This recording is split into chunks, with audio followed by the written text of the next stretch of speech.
사도행전 8장 30절부터 31절까지의 말씀을 쉬운 성경으로 우리 다 같이 합독하겠습니다.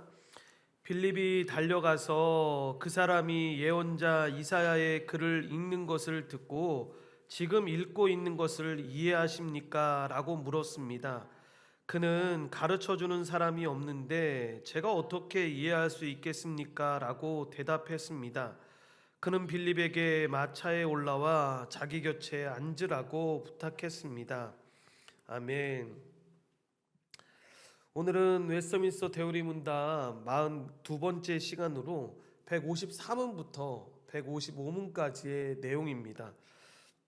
오늘 말씀은 우리가 사도행전 말씀을 볼 때 보았던 말씀으로 에디오피아 내시가 이 이사야가 말하는 진리에 대해서 어렴풋이 지식을 갖고 호기심을 갖고 있었지만 그 뜻이 무엇인지에 대해서 몰랐던 건데, 즉 성경을 읽고 있었지만 그 말씀이 무엇을 의미하는지는 알지 못하는 그런 상황이었습니다. 그래서 빌립이 깨달았냐라고 물었을 때 가르쳐주는 사람이 없는데 어떻게 깨달을 수 있냐라고 반문을 하게 되는데, 그렇게 빌립을 청해서 하나님의 말씀을 배우는 장면이 오늘 본문의 말씀의 내용입니다. 그래서 빌립이 고난받는 어린 양에 대한 것을 가르쳐주면서 그리스도에 대한 하나님의 은총을 깨닫게 하는 장면인데, 여기서 우리는 하나님이 왜 은혜의 방편 중 하나인 말씀을 주셨는지를 보게 됩니다. 오늘 살펴볼 이 두 개의 문답이 바로 이 점을 설명하고 있는 것인데, 먼저 여러분 대우리 문답이 196문까지 되어 있다라고 말씀을 드렸습니다. 90문까지가 일부로, 이 일부는 어떻게 믿을 것인가 라는 것으로 구원에 관한 거의 모든 교리가 기록되어 있는데, 그래서 일부에는 서론부터 시작해서 신론, 인간론, 기독론, 구원론들이 다 종합되어져서 나옵니다. 그리고 나서 91문부터 196문까지가 삶에 대한 모든 것이죠. 그래서 로마서로 말하면 후반부에 해당되는 이 구원받은 성도의 삶에 대해서 이야기하는 것인데, 이렇게 구원받은 성도의 삶의 표준으로 이 대우리 문답이 제시하는 것이 무엇이냐? 바로 우리가 그 전에 배웠던 십계명입니다. 그래서 우리가 이 십계명을 아주 구체적으로 살펴봤었는데, 교회세 가운데 이 십계명을 해석한 많은 문서들과 여러분 요리 문답이 있었지만 대우리 문답만큼 십계명을 자세하게 풀어서 설명하는 것이 없다라고 말씀을 드렸었습니다. 그러므로 십계명의 뜻을 정말로 잘 알고 싶다면 우리가 이 대우리 문답을 보면 되는데, 그만큼 대우리 문답은 십계명에 대해서 자세하게 풀어서 설명하고 있습니다. 이렇게 십계명을 하나님이 교회와 성도의 삶의 표준으로 주신 것인데, 지키지 못할 때 어떻게 됩니까? 라고 묻고 그에 대한 답을 십계명 이후에 우리가 살펴봤었습니다. 십계명은 어중간한 삶의 표준이 아니라 여러분 완전한 삶의 표준입니다. 그러니까 하나님 사랑, 이웃 사랑을 완전한 하나님의 기준으로 제시하는 이런 표준인 겁니다. 그런데 그 표준을 보면서 우리가 느끼는 게 무엇입니까?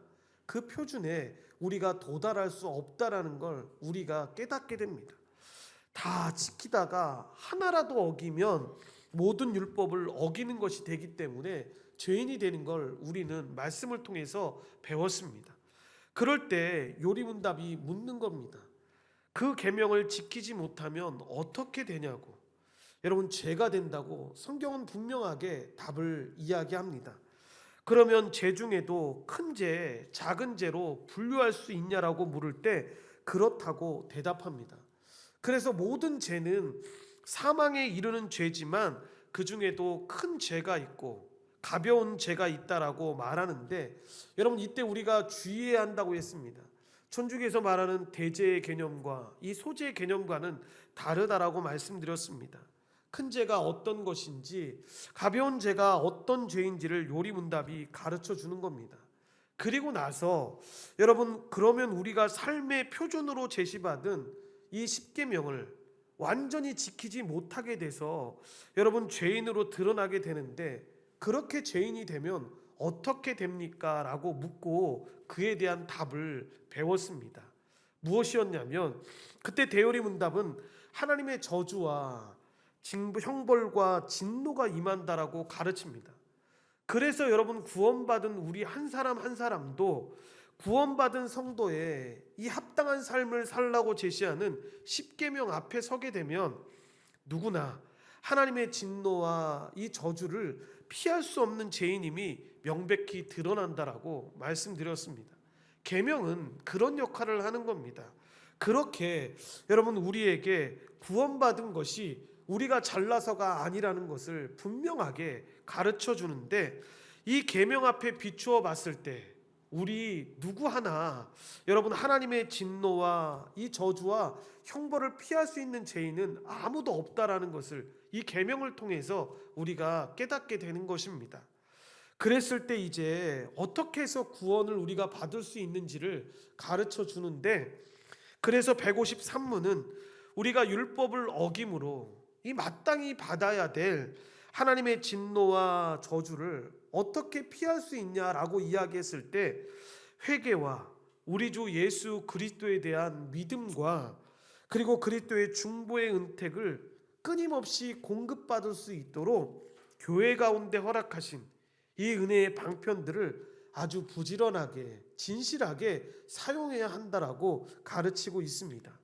그리고 이제 그 은혜의 방편들이 뭐냐고 묻는 겁니다.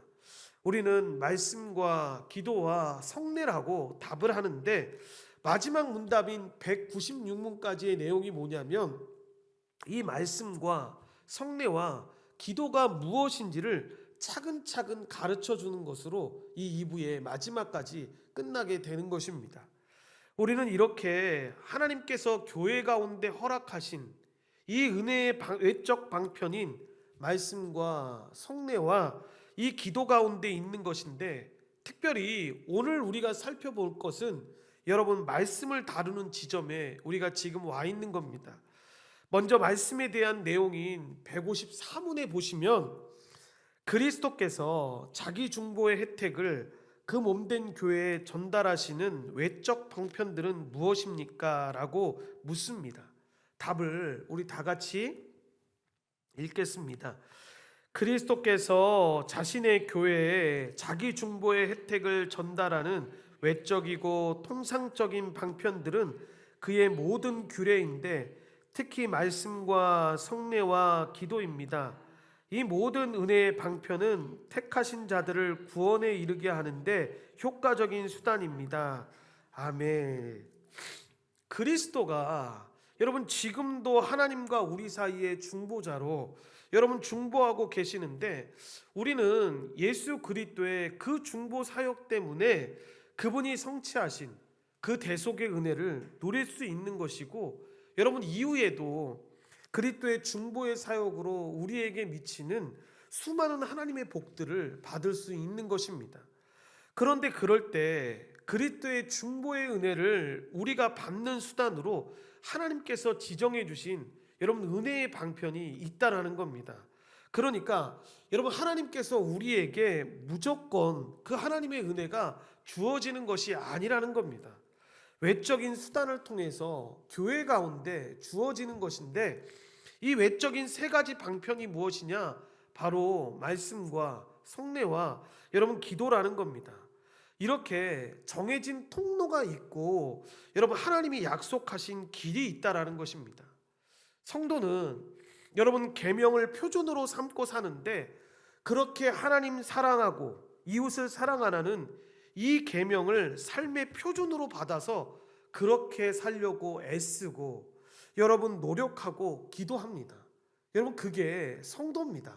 그러니까 여러분 그냥 예수님 한번 믿었으니까 끝났어, 나는 이제 성도야, 이게 아니라는 거죠. 하나님의 그 은혜를 받은 자는 어떻게 합니까? 하나님 앞에 하나님을 사랑하고 이웃을 사랑하라는 이 계명 앞에서 삶의 표준으로 삼아서 정말로 애쓰고 노력하면서 기도하면서 나아간다라는 거죠. 그게 너무 당연한 성도의 삶이라는 것입니다. 그런데 여러분, 그렇게 살려고 노력할 때 여러분, 우리가 느끼는 것이 무엇이 있습니까? 하나님의 그 표준에 도달하지 못하는 우리의 부패한 죄성들을 발견하는 것을 보게 됩니다. 더 이렇게 살아가려고 하면 할수록, 야, 내가 정말로 부족하고 부패한 사람이구나라는 것들을 깨닫게 되는데, 그래서 그때 우리 자신의 모습 그대로는 여러분, 은혜와 복이 아니라 진노와 형벌과 심판을 받을 수 없는 존재임을 자각하게 됩니다. 그래서 그렇게 자각하는 것만큼 하나님이 교회 가운데 허락하신 이 외적인 은혜의 방편들을 향해서 부지런히 달려가게 되는 겁니다. 왜냐하면 계명 앞에 서게 되면, 그리고 그 계명으로 자신의 삶을 비춰보면 여러분, 자신이 얼마나 죽을 죄인이라는 것을 분명하게 알기 때문입니다. 이렇게 드러났을 때 여러분, 죽을 죄인이 붙잡아야 될 것은 무엇입니까? 자신을 살려줄 구원자 아닙니까? 여러분, 이걸 모르기 때문에 여러분, 사람들이 오히려 하나님을 붙잡지 않고 예수님을 붙잡지 않는 것입니다. 그러니까 은혜 가운데 있을 때 더 자신의 죄됨을 알고 하나님을 붙잡는다라는 건 바로 그 죄악 가운데 있었을 때 나를 살려줄 분이, 나를 살려줄 그 힘이 어디에서도 구할 수 없고 오직 예수 그리스도라는 사실을 아니까 그렇게 붙잡는 겁니다.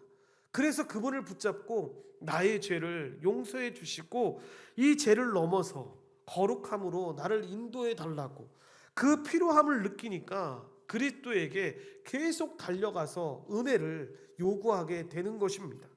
그런데 그때 주의 백성들에게 하나님이 은혜를 주실 때 그냥 옛다 하면서 주시는 것이 아니라 교회 가운데 허락해 주신 외적인 은혜의 수단들, 그것들을 통해서 주신다라는 겁니다. 그게 바로 말씀과 성례와 기도라는 겁니다. 그리고 또한 이 세 가지 외적 방편들은 택하신 자들을 구원에 이르게 하는 효과적인 수단이라고 가르칩니다. 1번을 한번 보겠습니다. 1번을 우리 다 같이 한번 읽겠습니다. 말씀과 성례와 기도는 주께서 자신의 중보 혜택을 우리에게 전달하시는 외적인 방편들입니다. 이를 외적 방편이라고 부르는 이유는 우리의 마음속에서 일하시어 거듭나게 하시고 거룩하게 하시는 성령의 내적 사역과 구분하기 위함입니다. 그리고 통상적인 수단이라고 하는 이유도 하나님께서 특별한 경우를 제외하고는 이런 외적인 수단을 통해서 교회 가운데 은혜를 전달하시기 때문입니다. 그래서 여러분, 하나님은 이 유아 때 죽은 아이들, 그러니까 여러분, 자기를 표현할 수 없을 때 그 유아 같은 그 어린 나이 때 이 죽은 자들이나 정신적으로 여러분 이 외적인 방편들을 사용할 수 없는 경우를 제외하고는 일반적으로 이 외적인 수단들을 통해서 일하신다라는 걸 설명하고 있는 겁니다. 2번을 보시면, 그래서 이 외적인 수단들이 성령께서 구원의 일을 하시기 위해 지정된 방편 혹은 수단이라는 겁니다. 따라서 우리가 구원을 확신하기 위해서는 어떻게 해야 되냐면, 우리에게 주신 이 하나님께서 지정해 주신 이 은혜의 방편들을 진실과 믿음으로 부지런하게 사용해야 되는데, 문제는 다른 게 아닙니다. 여러분, 많은 신자들이 은혜를 받기를 원합니다 라고 말은 하고 있지만 정작 은혜의 수단을 부지런하게 사용하지 않는다라는 겁니다. 우리만 생각해 봐도 여러분, 한 주 동안 우리가 성경을 읽은 것들, 기도하는 것들만 잘 한번 생각해 보십시오. 성례는 교회가 지정한 때에 하는 거라서 개인적으로 못하니까 예외라 하더라도 여러분, 우리 가장 은혜에 중요한 외적 수단이라고 말하는 이 말씀과 기도를 여러분 우리의 삶 가운데서 얼마나 등한시하는지 모릅니다.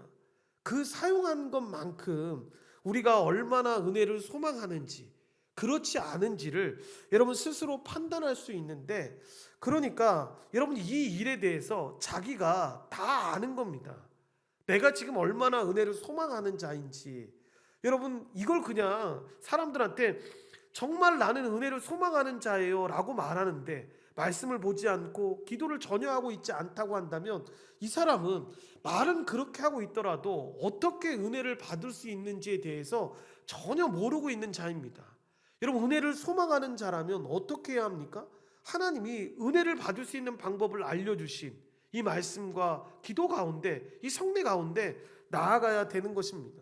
특별히 기도만 봐도 여러분, 예수님이 제자들 데리고 겟세마네 동산에 기도하라고 하셨을 때 여러분, 제자들이 피곤해서 계속해서 졸지 않습니까? 그때 예수님이 뭐라고 말씀하십니까?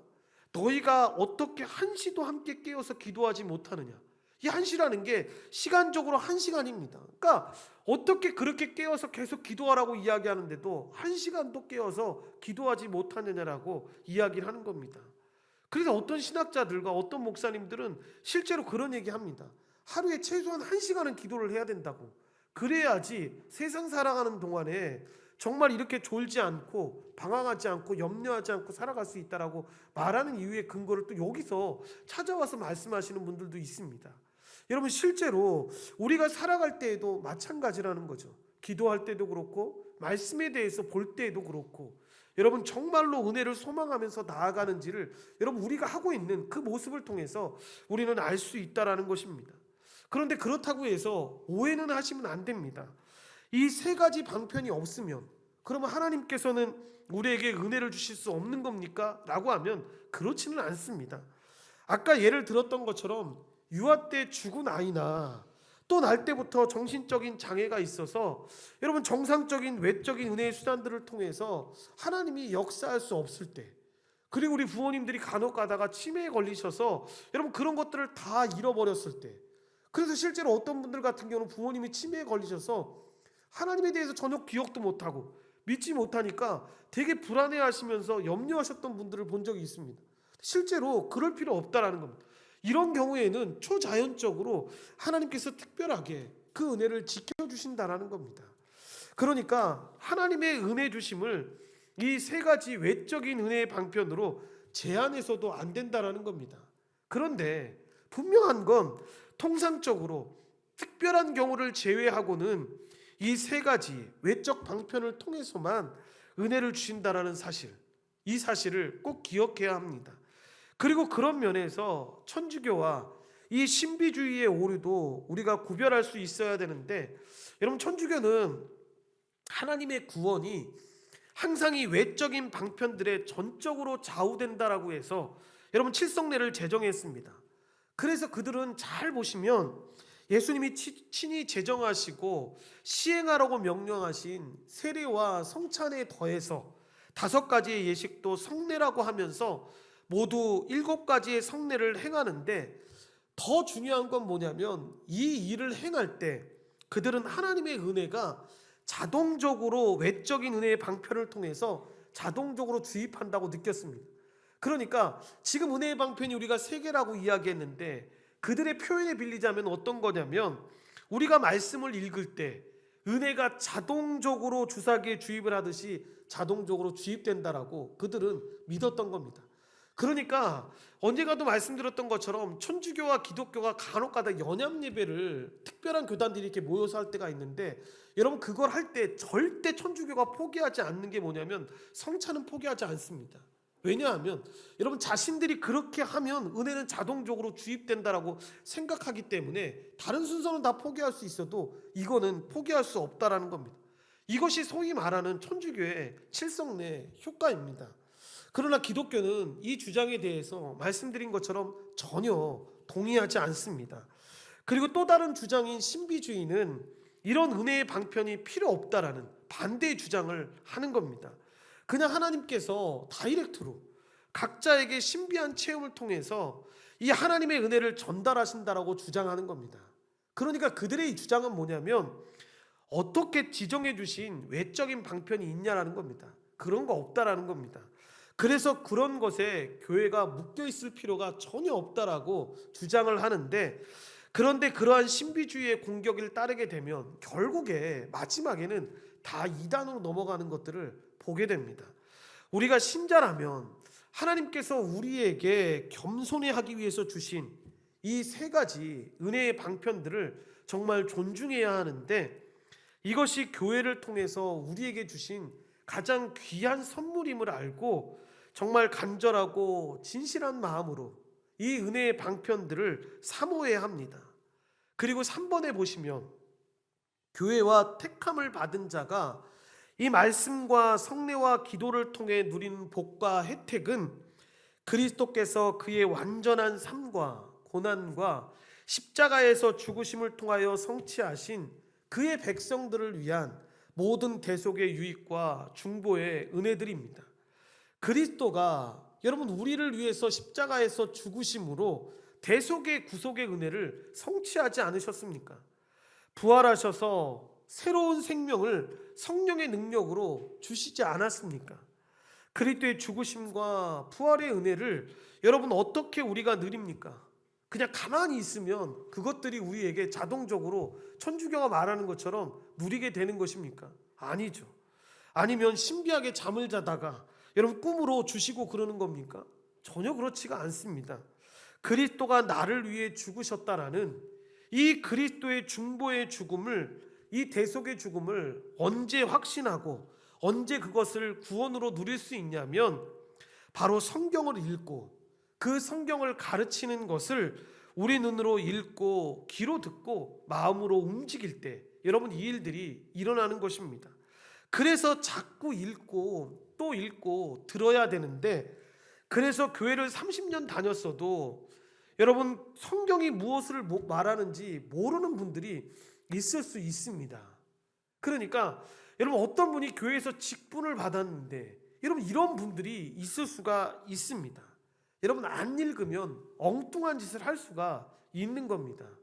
그래서 교회 다니는 횟수를 자랑하고 모태신앙인 것을 자랑하는 걸 경계해야 되는데, 정작 중요한 성경이 무엇을 말하는지, 성경이 말씀하신 하나님이 어떤 분인지, 성경이 말하는 인간이 어떤 존재인지, 그 인간을 하나님이 어떻게 구원하셨고 구원하신 목적이 무엇인지, 교회가 도대체 이 땅에 어떤 의미로 탄생되었는지, 우리가 교회에 모여서 도대체 뭘 해야 되는지를 모르면 여러분 교회를 수십 년을 다녔어도 아무 소용이 없다라는 겁니다. 그렇게 그냥 종교성으로 겉만 보면서 배운 것으로만 이야기하면 안 되는 것인데, 그래서 여러분 신앙생활 하다 보면 제일 안타까울 때가 언제냐 하면, 목사님 제가 다니는 교회에는 여러분이 이랬는데요 라는 말을 들을 때입니다. 여러분 이게 모든 것에 다 해당되는 말은 아니겠죠. 그런데 이런 말을 할 때 잘 보면 성경이 이렇게 말하고 있습니다 라고 말하면서 들으면 우리는 다 들어야 합니다. 누가 말을 하든지 안에 상관없이. 그러면 고쳐나갈 수 있고 성경이 말씀하시고 지도하시는 방향에 따라서 교회가 늘 개혁할 수 있습니다.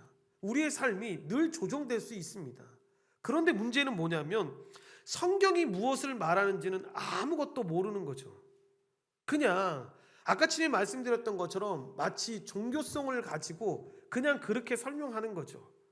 저 교회는 저렇게 하고 이 교회는 이렇게 하니까 좋아 보이는데 우리 이렇게 합시다라고 말하는 거죠. 그게 무슨 여러분 교회입니까? 동호회죠. 여러분 교회는 그런 친목단체가 아닙니다. 하나님께서 지정해 주신 이 은혜의 외적인 방편들을 통해서 하나님이 어떤 분이신지를 배우는 것이고, 그렇게 성경을 통해서 배운 하나님을 진심으로 믿고 의지하고 따라가는 사람들이 모인 곳이 여러분 교회라는 사실을 잊지 말아야 합니다. 그래서 우리가 부지런히 말씀을 읽고 묵상하고 들어야 하는데, 여러분 그런 자와 가까이 해야 합니다. 그렇지 못한 관계는 이런 말씀을 들은 적이 없으니까 허무할 수밖에 없는 겁니다. 그러면 항상 하는 말들이 똑같습니다. 요즘에 세상에 이렇게 이야기하잖아. 요즘 사람들이 이렇게 이야기하니까 너도 그렇게 했으면 좋겠어 라고 이야기합니다. 여러분 그게 무슨 교회의 신자로서 살아가는 삶의 모습입니까? 세상 사람들이 볼 때에도 바른 길 가르쳐주는 사람들은 그 길을 가르쳐주는데, 여러분 신자의 삶은 전혀 그럴 수 없다는 걸 분명하게 기억해야 합니다. 그래서 그런 관계가 유지되다 보면 항상 마지막에 우리가 느끼는 게 뭐냐면 허무함밖에 없는 겁니다. 그렇게 살면 괜찮다고 했는데, 그렇게 살면 바르다라고 이야기했는데 시간이 지나고 나서 보니까 그 기준이 계속해서 시대마다 바뀌니까 허무할 수밖에 없는 겁니다.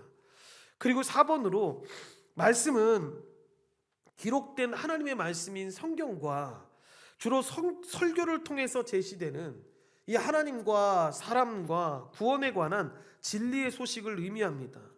지금 우리가 외적인 방편으로 말씀을 들고 있는데 그 말씀이 뭐냐라고 묻고 두 가지로 이야기하는 거죠. 첫 번째는 성경 그 자체이고 또 하나는 그 성경을 설교하는 설교라는 겁니다.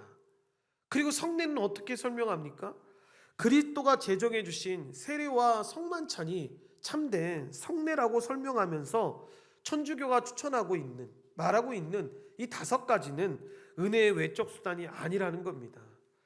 그리고 그것들을 통해서 하나님의 은혜가 자동적으로 주입되는 것이 아니라는 걸 기억해야 한다는 겁니다. 그리고 기도 또한 이 타락한 종교성을 따라 드리는 이방신이나 마리아나 성인이나 천사를 향한 기도는 여러분 무익하고 그릇된 기도로 은혜의 방편이 절대로 될 수가 없다라는 사실을 기억해야 합니다. 오직 중보자이신 그리스도를 믿는 믿음으로 성령에 계시된 하나님께 중보자이신 예수 그리스도의 이름으로 올려드리는 기도만 참된 기도라는 사실을 우리가 꼭 기억해야 합니다. 그리고 이제 말씀이 어떻게 은혜의 방편으로 효율 있게 사용됩니까를 이 155문이 다루고 있는데, 말씀이 어떻게 구원을 위하여 효력 있게 사용됩니까? 라고 묻습니다. 답은 우리 다 같이 읽겠습니다. 하나님의 영이 말씀이 있는 것을, 특별히 말씀을 전하는 설교를 방편으로 삼아 죄인들을 조명하여 깨끗게 하고 책망하며 겸손하게 하시며 그들을 자기 자신에게 나오게 하여 그리스도께 이끌고 그분의 형상을 본받게 하시고 그분의 뜻에 복종하게 하시며 유혹과 부패에 대항하여 그들을 강하게 하시고 은혜 안에서 자라게 하시며 믿음으로 말미암아 구원에 이르도록 그들의 마음을 거룩함과 위로로 견고하게 세워가십니다. 아멘. 이 말씀이 여러분 외적인 은혜의 첫 번째 방편인데, 이렇게 효과적으로 택한 자의 구원을 위하여 사용하시는가라고 했을 때 이 말씀을 읽는 것을 통해서, 그리고 말씀을 전하는 설교를 통해서 반복되지만 이 2가지로 일하신다는 것을 보여주는 것입니다. 그래서 은혜 받기를 원한다면 반드시 말씀을 가까이 해야 하는데, 5번에 보시면 에디오피아 내시의 경우를 통해서 확인했듯이 설교를 듣는 것이 굉장히 중요한 겁니다. 그래서 종교개혁자들은 여러분 이 설교를 굉장히 높였습니다. 그래서 저는 가보지 못했는데 유럽 여행을 가보면 이 성당을 보면 다 그렇게 멋있다고 합니다. 그런데 어떤 분이 그러더라고요. 성당에 가보면 너무 웅장하고 멋진데 보다 보니까 다 거기가 거기더라 라고 이야기를 합니다. 그런데 딱 하나, 여러분 이런 다른 성당들과 구별되는 건물이 있다라고 합니다. 그게 뭐냐면 종교개혁자들의 후예들이 세운 성당이라는 겁니다. 안의 모습이 너무나도 다르다라는 겁니다.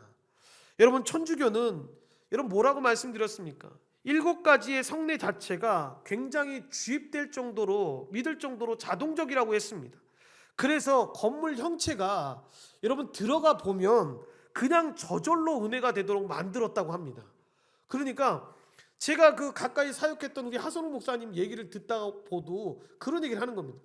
정말 그 말이 무슨 말인지를 알겠더라고. 진짜 성당에, 그 유럽에 있는 천주교 성당들을 들어가 보니까 진짜 들어가면 거룩해지고 은혜가 그냥 자동적으로 느껴지게 된다라고 이야기를 합니다. 그런데 거기에 문제가 뭡니까? 여러분 들어가 보면 안에가 어떻게 되어 있습니까? 전부 마리아 상이나 성인들 조각들, 그리고 그들이 믿고 싶은 조형물들과 그림으로 가득 차 있습니다. 그런데 종교개혁자들이 지은 이 성당은 달랐다라는 겁니다. 그들은 예배당도 개혁을 했습니다. 그래서 그런 거 다 철폐하고 하나님의 말씀을 전하는 강대상만 부각시켰습니다. 그래서 여러분 우리나라의 이 장로교단의 합동교단의 예배 모범과 헌법을 보면 강대상 뒤에 여러분 십자가가 있으면 안 된다라고 이야기합니다. 그래서 어떤 분이 수보원교회 다니시던 분이 장로교 한번 갔다 왔다가 자기 이단 간 것 같다 그래서 내가 왜 그렇게 생각하시냐고 물어보니까 교회가 보니까 강대상 뒤에 십자가가 없더라고. 이단 아니냐고 이렇게 물으시는 분들이 있었는데 여러분 이런 것 때문에 그 말씀만 높이기 위해서 그런 조형물들을 없앴던 겁니다. 그런데 이렇게 중요함에도 불구하고 안타깝게도 이 시대는 듣기 싫은 말을 들을 때 여러분 뭐라고 이야기합니까? 설교하지 말라라고 이야기를 합니다. 그래서 어떤 교수님이 그 얘기 하시더라고요. 너희들조차도 나가서 사역할 때 절대 농담으로라도 이런 말 하면 안 된다고. 듣기 싫은 말 하면 저 사람 또 설교한다고 이렇게 얘기하면 안 된다고. 왜냐하면 종교개혁자들이 그렇게 회복하고 살려놓은 그 설교의 중요성을 일부 현대 교인들이 가장 지루하고 가장 듣기 싫고 가장 견뎌내야 될 고문의 시간으로 스스로 여긴 걸 보고 탄식했던 겁니다. 은혜의 방편으로 사모하고 하나님께서 나에게 오늘 이 설교를 통해서 어떤 은혜를 주시는지 기대하는 시간이 되어야 되는데 견디는 시간이 되고 있으니까 여러분 이것처럼 가슴 아픈 일이 어디 있냐라는 것입니다. 여러분 우리도 말씀을 들을 때 견디면서 가면 안 됩니다. 여러분 이게 기대하는 시간으로 은혜가 넘치는 시간이 되어야 합니다. 6번으로 혼자 성경을 읽는 것도 중요하지만 에디오피아 내시의 경우에서 확인되는 것처럼 설교를 듣는 것이 굉장히 중요한데 여러분 이 내시는 빌립의 설교를 듣기 전에는 혼자 성경 말씀을 읽고 어느 정도 지식의 빛을 가지고 있긴 했습니다. 그런데 그 뜻을 정확하게 이해하지는 못했던 겁니다. 그래서 빌립의 설교를 통해서 성경 말씀과 그리스도를 더욱 깨달아 알았던 것이고 바른 은혜를 받았던 것입니다. 그래서 특별히 교회가 함께 모여서 이 하나님을 예배하는 시간에 선포되는 이 공적 설교는 여러분 너무나 중요한 은혜의 방편이 되는 시간이라는 사실을 기억해야 합니다. 문제는 이렇게 중요한 이 설교의 시간을 다른 프로그램과 감각적인 찬양으로 요즘 들어서 대체하려고 하는 많은 시도들의 어려움이 있다라는 겁니다. 저도 어렸을 때 여러분 부끄러운 고백이긴 하지만 교회를 처음 갔던 이유가 성가대에 들어가기 위해서였습니다. 지금은 그냥 성가대에 그냥 아무나 다 들어갈 수 있었지만 당시에는 막 테스트도 하고 막 노래를 하고 그랬으니까 몇 달 동안 계속 그때 언젠가 한번 제가 말씀드렸던 것처럼 주는 나를 기르시는 목자요 그거를 몇백 번 몇천 번을 불렀던 것 같습니다. 들어가기 위해서. 그런데 교회를 갔을 때 제가 어린 나이에 제일 힘들었던 시간이 바로 이 설교 시간이었습니다. 그래 이 얘기를 제가 저희 아버지한테 하니까 아버지가 그런 말씀하시더라고요.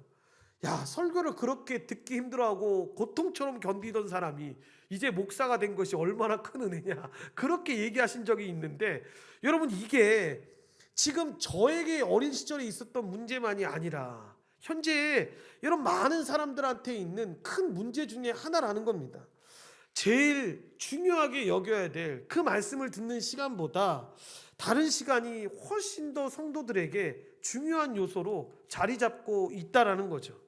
그렇게 은혜 받지 못하는 자리 가운데 있는 것이 참 안타까운데 선악을 분별하는 교인들을 찾아보기 힘드는 이유도 이 설교의 중요성이 약화되게 되고 그 설교를 궁극적인 하나님의 은혜의 방편으로 소중히 여기면서 듣고 또 전해야 하는데 여러분 그렇게 하지 못하니까 부끄럽게도 목사님들조차도 설교의 효과와 능력을 잘 믿지 못하는 시대를 살아가는 거죠. 그래서 대학 다닐 때 지금 생각해보면 그 설교학 교수님을 찾아가고 싶기도 합니다. 그분이 하셨던 얘기가 뭐냐면 설교는 15분을 넘어가면 사람들이 다른 곳으로 집중이 흩어지게 되니까 15분 안에 간단하게 전하고 그 전할 때에도 정말로 사람들을 재밌게 하고 즐겁게 하는 것으로 이야기하다가 하면 된다고.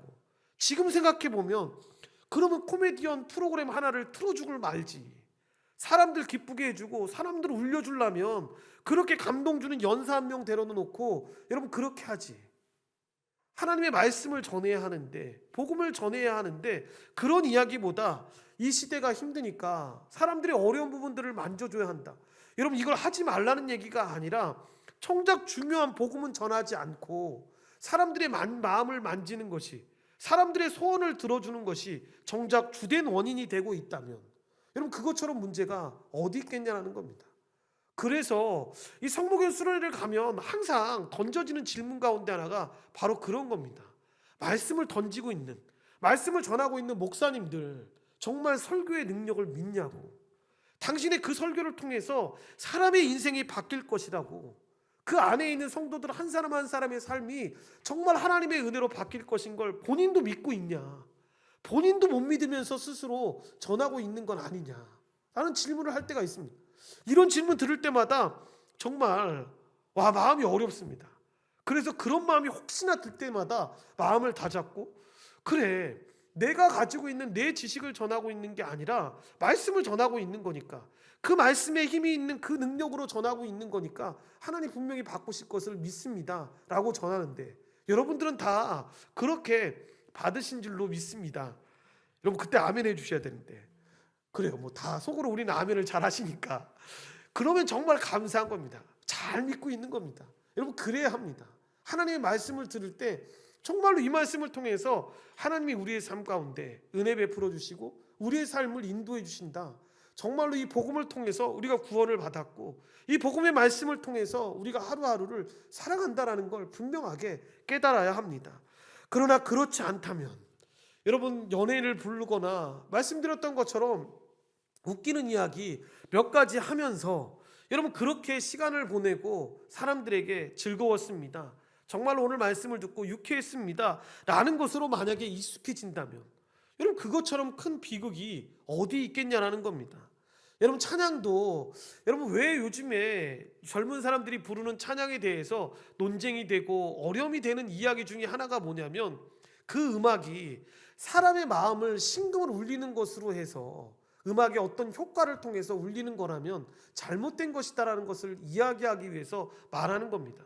시편 찬양에 나오는 가사처럼 그 가사가 주는 메시지에 집중해서 이 찬양으로 우리가 하나님 앞에 고백으로 올리고 있는 것인지를 잘 봐야 된다는 겁니다. 그럴 때 다른 그 예배의 영감으로 우리가 하나님을 맛볼 수 있는 것입니다. 그리고 7번으로 역대하 34장 18절과 19절을 보면 이 서기관 사반이 제사장 hil기야가 주는 두루마기 책을 요시야 왕 앞에서 읽을 때 요시야가 그 말씀을 읽고 곧 자신의 죄를 깨닫고 자기 옷을 찢게 됩니다. 회개의 상징으로 그렇게 옷을 구약시대에는 찢지 않았습니까? 그리고 베드로의 설교를 듣고 우리가 어찌할꼬 하면서 그리스도에게 나왔던 유대인들처럼 하나님의 말씀은 자신의 죄를 깨닫게 할 뿐만 아니라 여러분 자신에게서 나와서 그리스도에게 가서 그리스도를 영접하게 합니다. 이처럼 이 성령 하나님은 말씀을 통해서 분명하게 역사하십니다. 이렇게 말씀은 죄를 깨닫게 하고 그 죄로부터 나와서 그리스도로 향하게 하는데, 그러므로 여러분 죄를 짓고 있는데 이 죄를 좀 멈추고 싶습니다 라고 하는 마음이 있다면 여러분 죄 짓는 자신에게 나와서 그리스도에게로 더 가까이 가고 싶은 마음이 있다면 말씀을 읽고 설교를 더 진심으로 대하면서 나아가야 합니다. 여러분, 그 시간은 우리 자신에게서 나오게 하는 시간입니다. 그러니까 그때에도 성경에 기반하는 설교를 잘 들어야겠죠. 그렇지 않고 말씀을 잘못 읽고 설교를 잘못 들으면 그 설교를 듣고 더 자신에게서 깊이 빠져들어가는 것들을 우리가 보게 됩니다. 이게 여러분 요즘 우리가 보는 유튜브에서 보는 가장 큰 현상 중에 하나입니다. 제가 젊은 사람들한테 웬만하면 여러분 유튜브를 통해서 어떤 한 영역을 집중적으로 보라고 할 때 조심해야 된다라고 하는 이유가 바로 여기에 있습니다. 말씀을 취사 선택해서 듣기 시작하면 실제로 여러분 어떤 영역에 있어서 내가 정말로 하나님께 이렇게 하기 싫은데 라고 하는 영역이 있는데, 여러분 그 영역에 대해서 자기 주장에 힘을 붙이기 위해서 유튜브의 내용을 찾기 시작하면 계속해서 검색을 할 때마다 유튜브는 어떻게 지정을 해주냐면 그 내용을 힘을 실어줄 수 있는 내용으로 지정해 줍니다. 그러니까 분명히 기도를 하지 않아도 돼 라고 하는 그 내용으로 만약에 이 내용을 본다면 계속해서 그 내용들을 힘 있게 실어주는 거죠. 그래서 끝까지 가면 결국엔 기도할 이유가 없다라는 걸 여러분 답으로 제시하는 경우들을 보게 됩니다. 말씀도 치사 선택해서 듣기 시작하면, 내가 원하는 말씀으로만 듣기 시작하면 여러분 자기 자신에게 나와서 그리스도에게로 가는 것이 아니라 역현상이 일어납니다. 오히려 자기 자신에게 더 깊게 들어가는 자신의 모습을 발견하게 됩니다. 이것이 바로 설교를 잘못 사용하는 것이고 잘못 듣는 겁니다. 그러므로 계속해서 이 말씀이 맞는지 맞지 않는지 여러분 계속해서 점검하고 들어야 합니다. 그리고 8번을 보시면 또한 성령님은 말씀을 통해서 우리가 그리스도를 닮아가고 그분의 형상을 본받도록 변화시키며 그분의 뜻에 복종하는 그리스도의 종, 의의 종이 되게 하시는데, 그 결과 우리는 예수 그리스도가 말씀으로 여러분 사단의 유혹을 이긴 것처럼 우리도 하나님의 말씀으로 유혹과 부패에 강하게 대항하는 그리스도의 군사로 무장된다라는 걸 우리가 깨닫게 됩니다. 그러므로 유혹과 부패를 이기기를 원한다면 여러분 다른 거 할 필요 없습니다. 구호를 맨날 외친다고 해서 여러분 유혹과 부패를 이기는 게 아닙니다. 그런 시간에 오히려 말씀을 가까이 하고 하나님의 그 설교를 듣는 일을 열심을 내어야 합니다. 이것이 공적으로 하나님이 주신 은혜의 방편이니까 일주일 동안 그 말씀을 묵상하면서 계속해서 살아내야 되는 거죠. 그러니까 실제로 우리가 DBS를 할 때에도 느끼는 거지만 매일매일 같은 말씀을 계속해서 반복해서 보는 것이 왜 중요하냐면 그 말씀을 통해서 매일매일 우리의 삶을 점검하고 돌아보는 겁니다. 그리고 주님이 베푸시는 은혜들을 여러분 그 시간에 받는 겁니다. 그럴 때 우리가 사탄의 유혹을 이길 수 있고 하나님의 은혜를 받을 수 있는 삶으로 나아가는 것입니다. 그럴 때 그리스도의 종으로서의 삶을 살아가게 되는데, 뿐만 아니라 성령은 말씀을 통해서 우리의 죄를 분명하게 깨닫게 해주십니다. 이제 9번으로 이 내용은 같이 읽겠습니다. 사도행전 20장 32절을 보면 바울이 에베소 교회 장로들과 이별하면서 자신이 떠나면 악한 자들이 교회 안에 들어와서 교회를 어지럽게 하고 어렵게 할 것을 경고하면서도 은혜의 말씀에 교회를 부탁하는 장면이 나옵니다. 사도가 자신은 떠나도 하나님의 말씀이 교회를 능히 든든히 세우사 거룩하게 하심을 입은 모든 자 가운데 기업이 있도록 세워가실 것을 믿었던 것처럼 우리도 성령 하나님께서 교회를 주의 말씀으로 든든히 세워가시고 교회는 하나님의 말씀을 통해 은혜 안에서 자라간다는 사실을 믿어야 합니다. 이는 종교개혁자들이 솔라 스크립투라, 토타 스크립투라의 모토를 가지고 주의 교회를 말씀 중심의 교회로 세워갔던 것으로 잘 증명이 됩니다. 오직 성경, 전체 성경의 정신을 잘 이어가기를 소망합니다. 아멘. 이 솔라 스크립투라는 오직 성경이죠. 그리고 토라 스크립트라는 전체 성경이라는 뜻입니다. 그러니까 교회가 말씀 중심의 교회로 세워진다는 건 뭐냐면 오직 성경 위에서 우리의 신앙을 경주한다는 것입니다. 하나님의 은사는 여러분 교회의 직분과 동일하다라고 에베소서 4장 11절 이하에서 가르쳐주고 있는데, 은사가 하나님의 선물입니다. 하나님이 교회 가운데 주신 가장 큰 은사, 가장 큰 선물이 곧 직분이라고 했는데, 교회가 있는 한 항상 존재하는 직분이 무엇입니까? 바로 목사와 장로와 집사입니다. 그러니까 그 목사와 장로와 집사의 직분 자체가 은사로 선물인 것인데 교회에 주신 선물입니다. 그럴 때 우리가 이 직분의 선물을 통해서 무엇을 추구해야 하는 거냐면 오직 성경으로 그 목사와 장로와 직분에 통해서 주님의 다스림을 받을 때 우리는 오직 성경이 가르치는 원리대로 직분을 행해야 하는 것이고, 그 직분을 통해서 성경대로 우리를 다스리시는 그리스도의 다스림을 경험해야 되는 것입니다.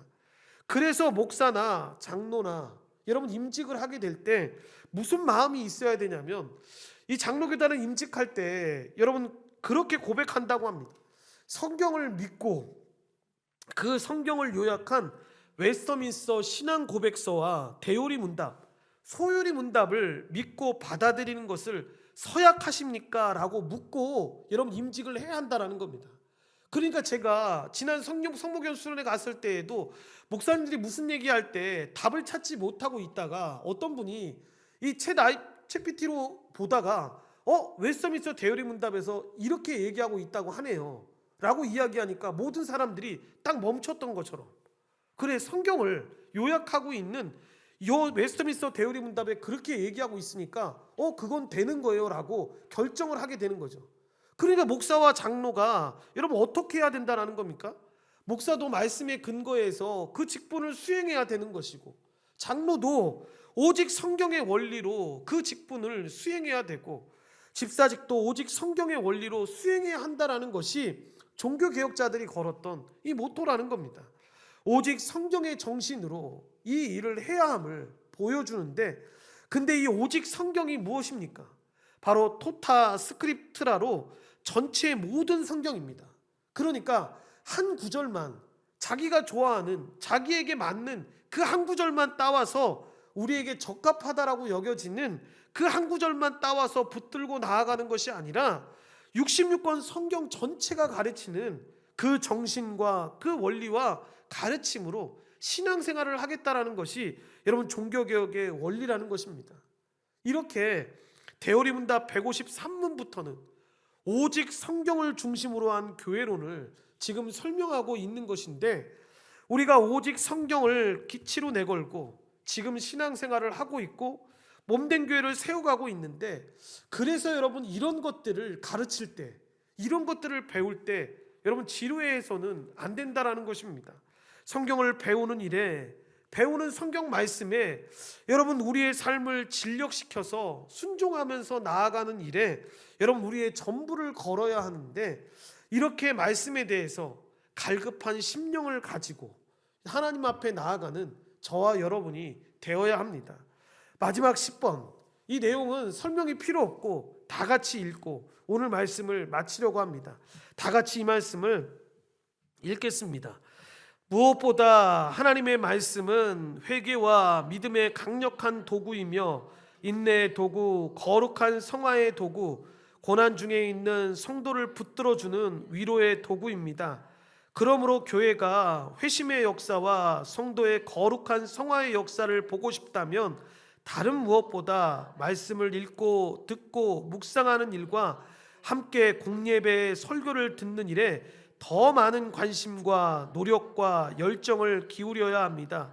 우리 교회에 그런 은혜가 있기를 기도합니다. 여러분 아멘이십니까? 아멘이죠.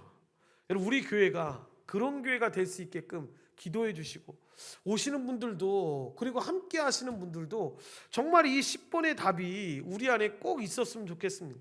그래서 온전한 교회는 다른 거 다 못해도 정말로 이 말씀을 듣고 읽고 묵상하는 일과 함께 공예배 설교를 듣는 일에 더 많은 노력과 관심을 기울였던 교회라는 그 사실이 있었으면 좋겠습니다.